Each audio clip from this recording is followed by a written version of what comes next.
आप सुन रहे हैं ज्ञान सागर से गौरव की आवाज में audio book the black protocol of वेथ। क्या आपने कभी महसूस किया है कि ज्ञान सबके सामने होते हुए भी हर कोई उसे देख नहीं पाता? यह इसलिए नहीं कि लोग अंधे हैं, बल्कि इसलिए कि सच केवल उसी को दिखता है जो उसके लिए तैयार हो। आज हम बात करेंगे द ब्लैक प्रोटोकॉल की, एक ऐसी पुस्तक की जो शक्ति देना नहीं सिखाती, बल्कि आपको खुद के सामने खड़ा कर देती है। यह कोई साधारण किताब नहीं है। यह एक आईना है जिसमें अगर आप झांकने की हिम्मत रखते हैं तो आपको वही दिखाई देगा जिससे आप अब तक भागते रहे हैं। अगर आप रहस्य नहीं, स्वयं पर नियंत्रण चाहते हैं, अगर आप चमत्कार नहीं, आंतरिक परिवर्तन चाहते हैं, तो यह वीडियो आपके लिए है। ध्यान से सुनिए, क्योंकि यहां शब्द नहीं, प्रोटोकॉल बोले जाएंगे। एक गुप्त ज्ञान की परंपरा। द ब्लैक प्रोटोकॉल का पहला सिद्धांत गुप्त ज्ञान की उस परंपरा को समझाता है जिसे सदियों तक केवल चुनिंदा साधकों तक सीमित रखा गया। यह ज्ञान आम सूचना नहीं, बल्कि अनुभव आधारित समझ है जो प्रतीकों, संकेतों और अनुशासित अभ्यास के माध्यम से आगे बढ़ता है। पुस्तक बताती है कि गुप्त ज्ञान का उद्देश्य किसी को शक्तिशाली बनाना नहीं, बल्कि उसे जागरूक बनाना है। यह परंपरा गुरु शिष्य संबंध पर आधारित रही है, क्योंकि बिना मार्गदर्शन के यह ज्ञान भ्रम पैदा कर सकता है। ब्लैक प्रोटोकॉल यह भी स्पष्ट करता है कि हर युग में ज्ञान की भाषा बदलती है, कभी मिथकों में, कभी ग्रंथों में और कभी प्रतीकों में। इस बिंदु का मूल संदेश है कि सत्य हमेशा छुपा नहीं होता, बल्कि उसे समझने की क्षमता दुर्लभ होती है। जो व्यक्ति धैर्य, विनम्रता और निरंतर अभ्यास रखता है, वही इस गुप्त परंपरा की गहराई तक पहुंच पाता है। यह ज्ञान बाहरी दुनिया बदलने से पहले साधक की आंतरिक दृष्टि को बदलता है। दो, चेतना का विस्तार। दूसरा बिंदु मानव चेतना के विस्तार पर केंद्रित है। पुस्तक के अनुसार सामान्य व्यक्ति सीमित सोच और आदतों में जीता है, जबकि ब्लैक प्रोटोकॉल का उद्देश्य इन सीमाओं को तोड़ना है। चेतना का विस्तार केवल ध्यान या कल्पना से नहीं, बल्कि स्वयं के डर, अहंकार और भ्रम को पहचानने से होता है। यह बिंदु समझाता है कि जब व्यक्ति अपनी चेतना को ऊंचे स्तर पर ले जाता है, तो वह परिस्थितियों का गुलाम नहीं रहता। वह प्रतिक्रिया देने के बजाय सचेत निर्णय लेता है। द ब्लैक प्रोटोकॉल चेतना को एक ऊर्जा क्षेत्र मानता है जिसे अभ्यास से शुद्ध और मजबूत किया जा सकता है। इस प्रक्रिया में एकांत, मौन और आत्मनिरीक्षण का विशेष महत्व बताया गया है। चेतना का विस्तार कोई त्वरित प्रक्रिया नहीं, बल्कि जीवन भर चलने वाली यात्रा है। जो साधक इस मार्ग पर चलता है, वह धीरे धीरे बाहरी शोर से मुक्त होकर आंतरिक स्पष्टता प्राप्त करता है। 3, ऊर्जा और इच्छा शक्ति। तीसरा सिद्धांत बताता है कि इच्छा शक्ति ही वास्तविक ऊर्जा है। ब्लैक प्रोटोकॉल के अनुसार ब्रह्मांड में ऊर्जा सर्वत्र मौजूद है, लेकिन उसे दिशा देने का कार्य मानव इच्छा करती है। कमजोर इच्छा शक्ति बिखरी हुई ऊर्जा पैदा करती है, जबकि केंद्रित इच्छा शक्ति शक्तिशाली परिणाम देती है। पुस्तक यह भी समझाती है कि इच्छा और लालच में अंतर है। लालच अस्थिर होता है, जबकि सच्ची इच्छा अनुशासन से जन्म लेती है। साधक को अपनी इच्छा को स्पष्ट, सीमित और नैतिक रखना चाहिए। यह बिंदु अभ्यास पर जोर देता है, शब्द, विचार और भावना तीनों को एक दिशा में लाने का अभ्यास। जब व्यक्ति ऐसा करता है, तो उसकी ऊर्जा बिखरने के बजाय संकेंद्रित होती है। द ब्लैक प्रोटोकॉल सिखाता है कि सही दिशा में लगी इच्छा शक्ति साधक को आत्मनियंत्रण और आत्मविश्वास प्रदान करती है। 4, प्रोटोकॉल की अवधारणा। चौथा बिंदु प्रोटोकॉल की अवधारणा को स्पष्ट करता है। यह प्रोटोकॉल का अर्थ किसी गुप्त अनुष्ठान से अधिक नियमों और अनुशासन की श्रृंखला है। ब्लैक प्रोटोकॉल कहता है कि बिना अनुशासन के ज्ञान खतरनाक हो सकता है। यह प्रोटोकॉल साधक को चरणबद्ध तरीके से आगे बढ़ने की सीख देता है, पहले आत्मनियंत्रण, फिर मानसिक स्पष्टता और अंत में चेतन प्रयोग। हर नियम का उद्देश्य साधक को संतुलित रखना है ताकि शक्ति अहंकार में न बदले। इस बिंदु में यह भी बताया गया है कि नियम तोड़ने से तुरंत परिणाम नहीं दिखते, लेकिन दीर्घकाल में मानसिक असंतुलन पैदा हो सकता है। इसलिए प्रोटोकॉल का पालन करना सुरक्षा कवच की तरह है। यह साधक को याद दिलाता है कि मार्ग से बड़ा कुछ नहीं, अनुशासन ही सच्ची शक्ति है। 5. आंतरिक परिवर्तन। पांचवा बिंदु आंतरिक परिवर्तन को सबसे महत्वपूर्ण मानता है। द ब्लैक प्रोटोकॉल के अनुसार बाहरी सफलता या शक्ति तब तक अर्थहीन है जब तक अंदर का व्यक्ति अपरिवर्तित है। यह बिंदु सिखाता है कि क्रोध, भय, अहंकार और असुरक्षा को दबाने के बजाय उन्हें समझना चाहिए। आंतरिक परिवर्तन का अर्थ है अपने अंधकार को स्वीकार करना और उसे चेतना की रोशनी में बदलना। पुस्तक बताती है कि जब व्यक्ति भीतर से बदलता है तो बाहरी परिस्थितियां स्वतः बदलने लगती हैं। यह परिवर्तन अचानक नहीं, बल्कि निरंतर अभ्यास, आत्मनिरीक्षण और धैर्य से आता है। इस बिंदु का निष्कर्ष है कि ब्लैक प्रोटोकॉल का असली उद्देश्य किसी रहस्यमय शक्ति से अधिक आत्मपरिवर्तन है। जो साधक भीतर जीतता है वही बाहर स्थिर और संतुलित रह पाता है। 6. प्रतीकों, सिंबल्स का महत्व। द ब्लैक प्रोटोकॉल में प्रतीकों को साधारण चित्र नहीं, बल्कि चेतना की भाषा माना गया है। पुस्तक बताती है कि शब्द मन तक सीमित रहते हैं, जबकि प्रतीक सीधे अवचेतन मन से संवाद करते हैं। प्राचीन सभ्यताओं ने ज्ञान को छुपाने और सुरक्षित रखने के लिए प्रतीकों का उपयोग किया, ताकि केवल योग्य व्यक्ति ही उसका अर्थ समझ सके। यह बिंदु स्पष्ट करता है कि हर प्रतीक एक ऊर्जा कोड की तरह होता है। जब साधक उस पर ध्यान करता है तो उसका मन उसी ऊर्जातरंग के साथ तालमेल बिठाने लगता है।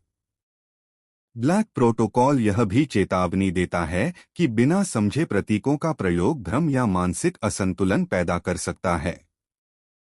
प्रतीकों का सही उपयोग आत्मनिरीक्षण, ध्यान और अनुशासन से जुड़ा है। साधक को पहले अपने भीतर की स्पष्टता विकसित करनी होती है, तभी प्रतीक अपना वास्तविक अर्थ खोलते हैं। इस बिंदु का सार है कि प्रतीक ज्ञान का द्वार हैं, लेकिन कुंजी साधक की चेतना होती है। 7. समय और चक्र, टाइम साइकिल्स। 7वां बिंदु समय की पारंपरिक धारणा को चुनौती देता है। द ब्लैक प्रोटोकॉल के अनुसार समय सीधी रेखा नहीं, बल्कि एक चक्रीय शक्ति है, जिसमें हर घटना बार बार अलग स्तर पर घटती है। पुस्तक बताती है कि जो व्यक्ति समय को केवल घड़ी या कैलेंडर से मापता है, वह उसकी गहराई नहीं समझ पाता। साधक को जीवन के चक्र, उत्थान, पतन, विराम और पुनर्जन्म को पहचानना सीखना होता है। यह बिंदु सिखाता है कि सही समय पर सही कार्य करना ही वास्तविक बुद्धिमानी है। जल्दबाजी ऊर्जा को नष्ट करती है, जबकि धैर्य उसे सशक्त बनाता है। ब्लैक प्रोटोकॉल में समय के साथ तालमेल को साधना एक गुप्त कौशल माना गया है। जो साधक समय के चक्र को समझ लेता है, वह परिस्थितियों का शिकार नहीं बनता, बल्कि उनका उपयोग करता है। यही समय ज्ञान उसे स्थिरता और दूरदृष्टि प्रदान करता है। 8. ध्यान और एकाग्रता। 8वां सिद्धांत ध्यान को ब्लैक प्रोटोकॉल की आधारशिला मानता है। पुस्तक के अनुसार बिना एकाग्रता के कोई भी गूढ़ ज्ञान निष्प्रभावी है। ध्यान केवल आंख बंद कर बैठना नहीं, बल्कि विचारों को अनुशासित करने की कला है। यह बिंदु बताता है कि मन स्वभाव से भटकता है। साधक का कार्य है उसे धीरे धीरे एक बिंदु पर स्थिर करना। जब मन एकाग्र होता है तो ऊर्जा का क्षय रुक जाता है और आंतरिक शक्ति बढ़ने लगती है। द ब्लैक प्रोटोकॉल में ध्यान को शक्ति संचय की प्रक्रिया कहा गया है। नियमित अभ्यास से साधक अपने भय, भ्रम और अस्थिर भावनाओं को पहचानकर उनसे ऊपर उठता है। इस बिंदु का निष्कर्ष है कि ध्यान साधन नहीं बल्कि जीवन पद्धति है। जो व्यक्ति एकाग्रता में जीना सीख लेता है वह बाहरी अराजकता में भी आंतरिक शांति बनाए रखता है। 9. ज्ञान बनाम नैतिकता। 9वां बिंदु ज्ञान और नैतिकता के बीच के संबंध को स्पष्ट करता है। द ब्लैक प्रोटोकॉल कहता है कि ज्ञान स्वयं में न अच्छा है न बुरा, वह तटस्थ होता है। उसका प्रभाव उपयोग करने वाले की नैतिकता पर निर्भर करता है। पुस्तक चेतावनी देती है कि यदि साधक के भीतर अहंकार या स्वार्थ है तो वही ज्ञान विनाश का कारण बन सकता है। इसलिए नैतिक परिपक्वता को ज्ञान से पहले विकसित करना आवश्यक है। यह बिंदु सिखाता है कि शक्ति का सही उपयोग तभी संभव है जब साधक अपने कार्यों की जिम्मेदारी स्वीकार करे। हर विचार और कर्म का प्रभाव लौटकर आता है, यही नैतिक नियम है। द ब्लैक प्रोटोकॉल का संदेश स्पष्ट है, बिना नैतिकता के ज्ञान अंधकार है और नैतिकता के साथ ज्ञान प्रकाश बन जाता है। 10. गोपनीयता, सीक्रेसी। 10वां बिंदु गोपनीयता के सिद्धांत पर आधारित है। ब्लैक प्रोटोकॉल के अनुसार हर ज्ञान हर व्यक्ति के लिए नहीं होता। गलत समय या गलत व्यक्ति को दिया गया ज्ञान हानि पहुंचा सकता है। यह बिंदु बताता है कि गोपनीयता का अर्थ डर या छुपाव नहीं बल्कि जिम्मेदारी है। साधक को यह समझना होता है कि कब, कितना और किसे साझा करना है। पुस्तक में कहा गया है कि सच्चा साधक दिखावा नहीं करता, वह मौन में कार्य करता है और परिणाम स्वयं बोलते हैं। गोपनीयता साधक की ऊर्जा को सुरक्षित रखती है और अनावश्यक हस्तक्षेप से बचाती है। इस बिंदु का सार यह है कि मौन भी एक शक्ति है। जो व्यक्ति इसे समझ लेता है वह अपने मार्ग पर स्थिर और सुरक्षित आगे बढ़ता है। 11. डर पर नियंत्रण। द ब्लैक प्रोटोकॉल में डर को कमजोरी नहीं बल्कि कच्ची ऊर्जा माना गया है। पुस्तक बताती है कि अधिकांश लोग डर से भागते हैं जबकि साधक उसे समझकर रूपांतरित करता है। डर तब पैदा होता है जब मन भविष्य की अनिश्चितताओं में उलझ जाता है। यह बिंदु सिखाता है कि डर को दबाने से वह और गहरा हो जाता है, लेकिन उसे चेतना की रोशनी में देखने से उसकी शक्ति कम होने लगती है। साधक को अपने भय का निरीक्षण करना चाहिए, उसका कारण, उसकी जड़ और उसका प्रभाव। द ब्लैक प्रोटोकॉल के अनुसार जब डर पर नियंत्रण हो जाता है तो मन स्थिर और स्पष्ट हो जाता है। यही स्थिति ऊर्जा संचय के लिए सबसे अनुकूल होती है। डर से मुक्त व्यक्ति बाहरी परिस्थितियों से नहीं डरता बल्कि उन्हें सीख के रूप में देखता है। इस बिंदु का सार है कि डर को हराना नहीं बल्कि उसे समझना ही वास्तविक विजय है। जो साधक ऐसा कर लेता है वह आंतरिक स्वतंत्रता प्राप्त करता है। 12. स्वउत्तरदायित्व। 12वां सिद्धांत पूर्ण स्वउत्तरदायित्व पर जोर देता है। द ब्लैक प्रोटोकॉल कहता है कि साधक अपने जीवन में घटने वाली हर घटना के लिए किसी न किसी स्तर पर स्वयं जिम्मेदार होता है। यह बिंदु सिखाता है कि दोषारोपण साधना का सबसे बड़ा शत्रु है। जब व्यक्ति दूसरों को दोष देता है तो वह अपनी शक्ति बाहर सौंप देता है।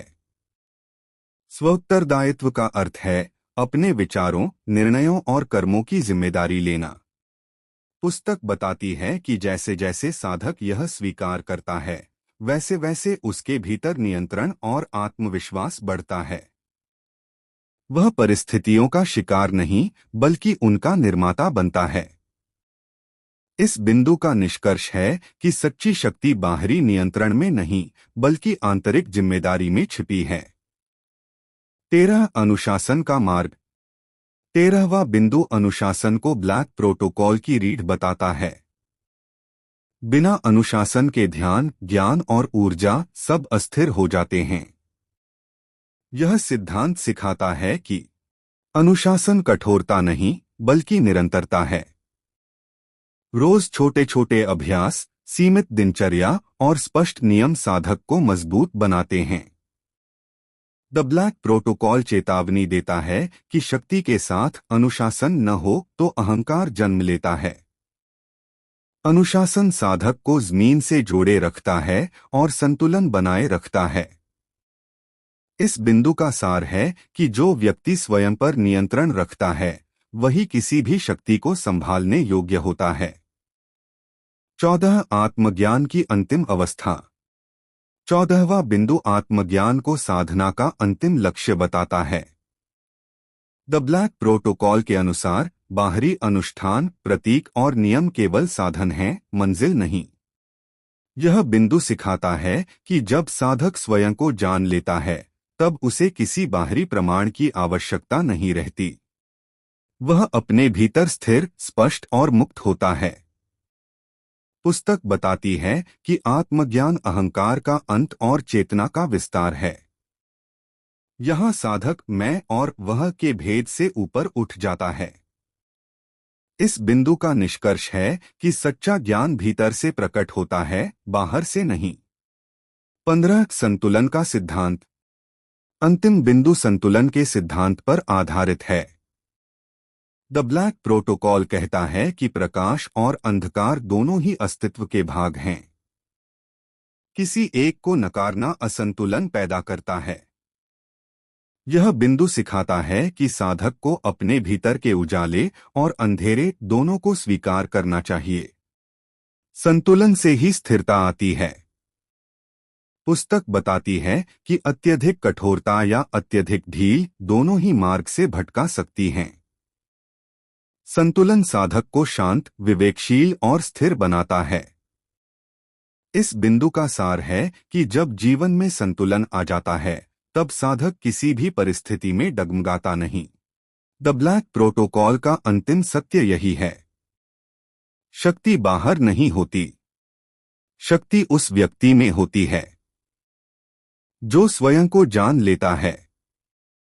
जिस दिन आपने अपने डर को देख लिया उस दिन कोई आपको नियंत्रित नहीं कर सकता। जिस दिन आपने जिम्मेदारी स्वीकार कर ली उस दिन परिस्थितियां कमजोर पड़ने लगती हैं। याद रखिए, यह ज्ञान सबके लिए नहीं है, लेकिन अगर आप यहां तक सुन पाए हैं तो शायद आप इसके लिए तैयार हैं। अगर यह वीडियो आपको सोचने पर मजबूर करे तो इसे लाइक कीजिए। अगर यह आपको असहज लगे तो कमेंट कीजिए, क्योंकि वहीं से जागरूकता शुरू होती है। और अगर आप ज्ञान नहीं परिवर्तन चाहते हैं तो चैनल को सब्सक्राइब करें, क्योंकि यह सिर्फ कंटेंट नहीं, यह एक चेतावनी है।